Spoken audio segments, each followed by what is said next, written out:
اعوذ باللہ من الشیطان الرجیم بسم اللہ الرحمن الرحیم ان اللہ لا یغیر ما بقوم حتی یغیروا ما بانفسهم وَإِذَا أَرَادَ اللَّهُ بِقَوْمٍ سُوءًا فَلَا مَرَدَّ لَهُ وَمَا لَهُم مِّن دُونِهِ مِن وَالٍ۔ دیکھو اللہ کا فیصلہ ہے، اللہ پاک کسی قوم کے حالات کو نہیں بدلتا جب تک کہ قوم اپنی حالات کو نہ بدلے۔ جب اللہ کسی قوم کے ساتھ برائی کا ارادہ کر لیتا ہے تو پھر وہ ٹلتا نہیں ہے۔ بالکل سمپل بات میرے بھائیوں، یا ایھا الذین آمنوا ان تنصروا اللہ ینصرکم ویثبت اقدامکم، یہ قرآن کا فیصلہ۔ اے ایمان والو، اگر تم اللہ کے دین کی مدد کرو گے اللہ تمہاری مدد کرے گا اور دشمنوں کے مقابلے میں تمہارے قدم جما دے گا۔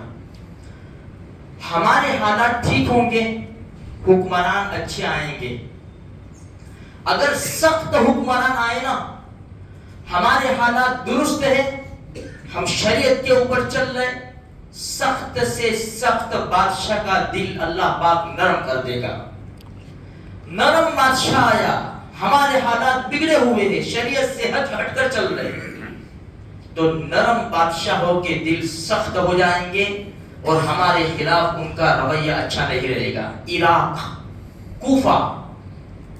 کوفہ کے حالات بگڑے، بڑی بڑی ہستیوں کو انہوں نے موت کی گھاٹ اتارا۔ حضرت علی ابن ابی طالب رضی اللہ تعالیٰ عنہ، حسین ابن علی رضی اللہ، ایسی ہستیوں کو انہوں نے مارا، شہید کیا۔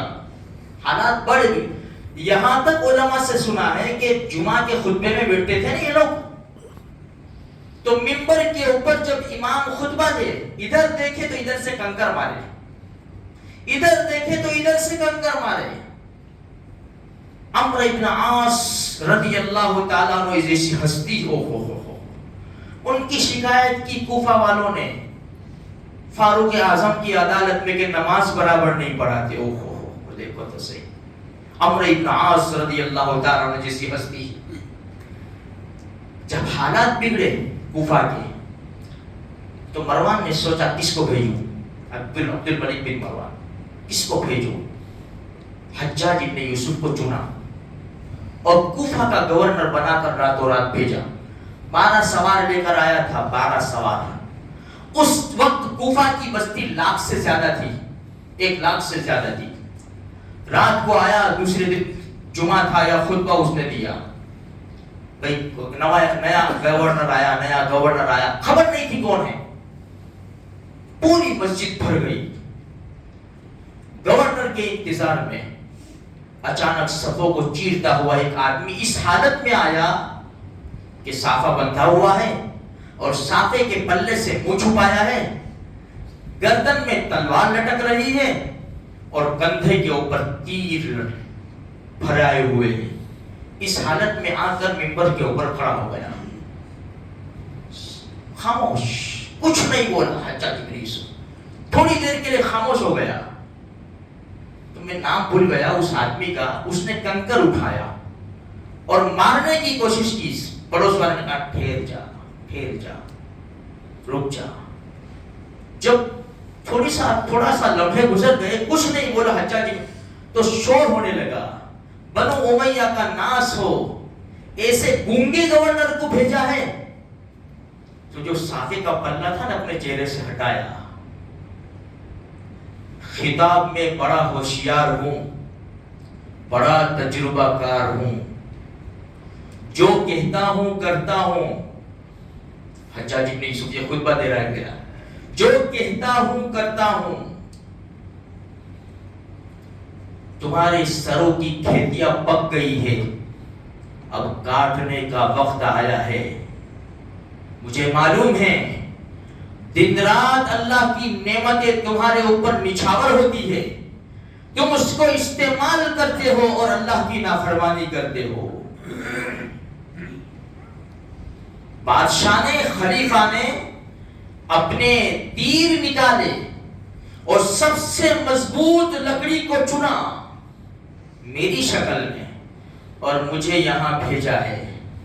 یاد رکھنا، یہ جتنے بھی بیٹھے ہیں نا، جن کے سروں کے اوپر صافے ہیں اور چہروں پر داڑھیاں ہیں، مجھے خون ٹپکتا ہوا نظر آ رہا ہے. اچھا جی یوسف کیا, مجھے خون ٹپکتا ہوا. گڑبڑ مت کرنا, جب تلوار نیام سے نکلے گی خون کے دھبے جب تک نہیں پڑیں گے اندر نہیں جائے گی. جو کہوں گا کروں گا. بڑا لمبا اس نے خطبہ دیا. تاریخ گواہ ہے, تاریخ. ایسی زبردست اس نے حکومت کی, سارے عراق میں کوفہ میں سناٹا چھا گیا. 1,20,000, دوسری روایت میں 1,30,000 انسانوں کو اس نے موت کے گھاٹ اتارا ہے. حجاج ابن یوسف نے, اس امت کا بڑا ظالم ہے وہ. کہنے کا مقصد یہ ہے, مجھے قصہ نہیں سنانا پورا, بڑی اس کی عجیب داستان ہے. کہنے کا مقصد یہ ہے کہ جب لوگوں کے حالات بگڑتے ہیں نا تو پھر ایسے گورنر و بادشاہ آتے ہیں. ہمارے حالات ہم خود جانتے ہیں. یہ رمضان کا مبارک مہینہ ابھی نکلا ہے, ہمارے ہاتھوں سے قرآن بھی چلا گیا, ہماری نماز بھی چھوٹنے لگی, ہماری مسجدیں ویران ہونے لگی, ہماری آنکھیں بغیر لگام کے گھوڑوں کی طرح استعمال ہو رہی ہے, ہمارے کانوں میں ڈنڈے آ گئے ہیں. یہ ہمارے حالات ہیں میرے بھائیوں. آج بھی ابھی بھی وقت ہے. دنیا کی کوئی طاقت مسلمانوں کا, وہ مسلمان جن کے اعمال شریعت کے مطابق ہو, بال بیگا نہیں کر سکتی. جیسے کل میں نے سنایا تھا, حسن بصری رحمۃ اللہ علیہ نے فرمایا, اعمالکم امالکم, تمہارے اعمال تمہارے بادشاہ ہے. تم جیسے اعمال کرو گے اوپر جائیں گے, اوپر سے فیصلے ایسے ہی اتریں گے. اس لیے میرے بھائیوں, الیکشن, یہ پارٹی وہ پارٹی, ہمارے لیے سب برابر ہے. الکفر ملت واحدہ. کسی نے دھاریے سے ہمیں مارا ہے, کسی نے دمک کی طرح ہمیں کھایا ہے. کسی نے لوگ کھولا ہے تو کسی نے پوری عمارت کو دھا لیا ہے. الکفر ملت واحدہ, ہمارے لیے سب برابر ہے. بس ایک ہی راستہ ہے, اللہ کی مان کر چلو, اللہ کی مدد آئے گی. دعائیں کرو, صدقہ خیرات کرو, اللہ کی مدد شامل حال رہے گی. یہی ہمارے پاس راستہ ہے. باقی ہم کمزور ہیں, بے بس ہے, ضعیف ہے, نہتے ہیں. ہمارا کوئی پرسان حال نہیں ہے, اور جو پرسان حال ہے جس کو ہم سنا سکتے ہیں اس کو ہم نے سنانا چھوڑ دیا, اس نے اپنی مدد کو روک دیا ہے. بس ایک ہی راستہ ہے میرے بھائیوں, اللہ کے احکام پر آؤ, پیارے نبی صلی اللہ علیہ وسلم کے طریقے پر زندگی گزارو.